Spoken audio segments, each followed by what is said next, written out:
I'm being called a traitor simply because I happen to know China. It was absurd, really.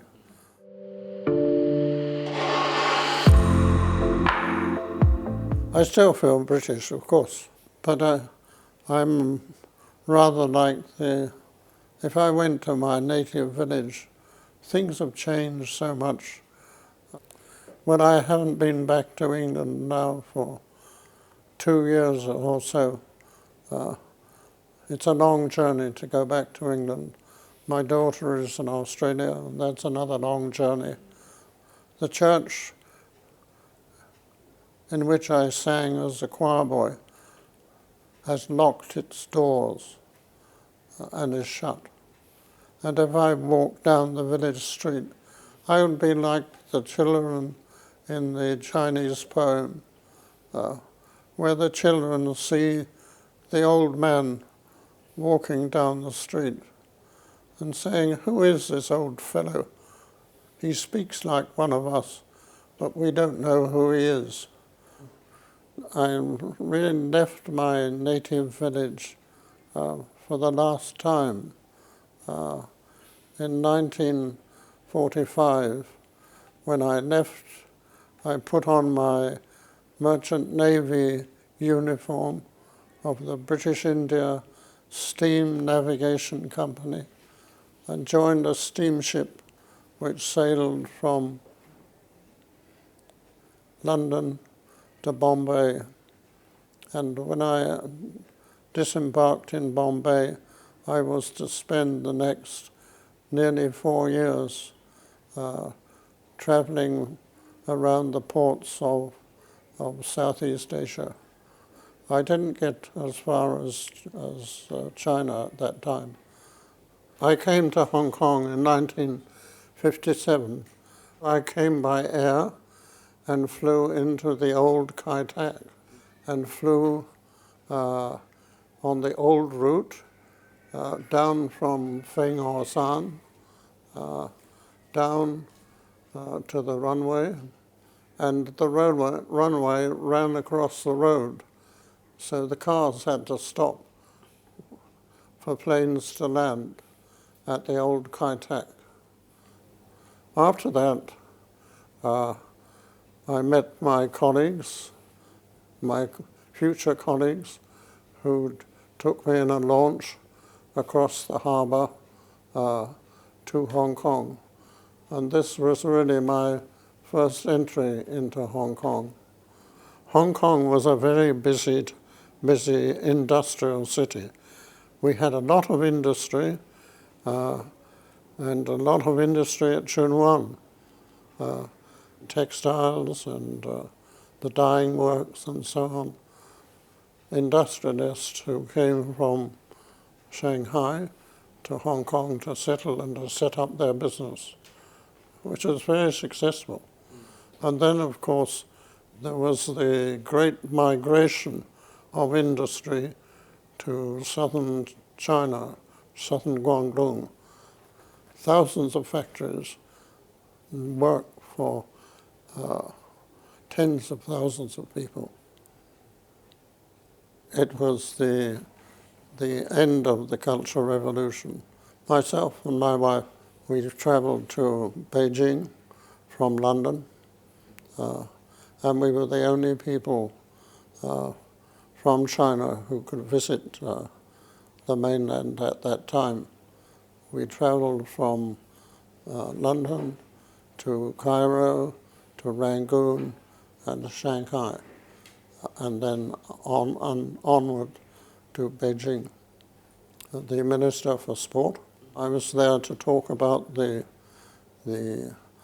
ongoing dispute of the membership of FIFA, the Federation of International Football Associations.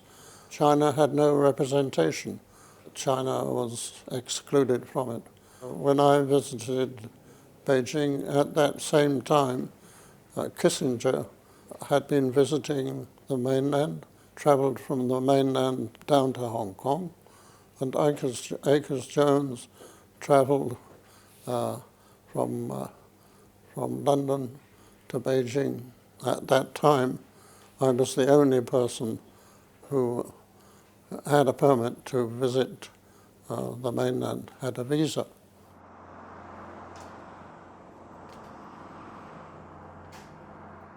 We'd had the incident at Satao Gok, which led to the installation of the Gurkha troops along the border all the way from Satao Gok to Deep Bay, and the building of a much better fence along the border. Farmers from north of the border had a right to come across the border and to farm their fields in the northern New Territories. On one occasion, a policeman got involved in a skirmish between the farmers from the north and our own police force. One of our policemen was hustled across the border. It was a very tense time. There was a great change in Hong Kong in 1997. We changed from a colonial regime to a basic law government and a different administration. And the voice of the people is beginning to be heard, I think, rather more rationally than in the past. There was bound to be differences, bound to be changes. Colonial officers, and gradually they've all gone. It was the end of colonialism, and goodbye to Prince Charles. I think ends are very difficult. All ends are difficult. I'm a very emotional person, and it's easy to shed a tear, and it's difficult to overcome those emotions. I can't say whether it's better or worse. The government of today is doing its hardest to overcome the problems. I think housing for the people of Hong Kong is a paramount objective for the government, to provide sufficient housing for the people of Hong Kong. And I think probably today, if you said what is the biggest source of unhappiness, it's housing. Housing not only for those that are living in undivided flats, but also for the young people coming out of university, finding a job, but not finding anywhere to live which is comfortable and acceptable, and building flats which are smaller and smaller and smaller instead of better and better and better. That is the great problem that MacLehose identified, and I think I would be with him today were he with us. I suppose it's inevitable, the change that has taken place. I'm 92 now, and it's a long time since I retired. I retired at 60.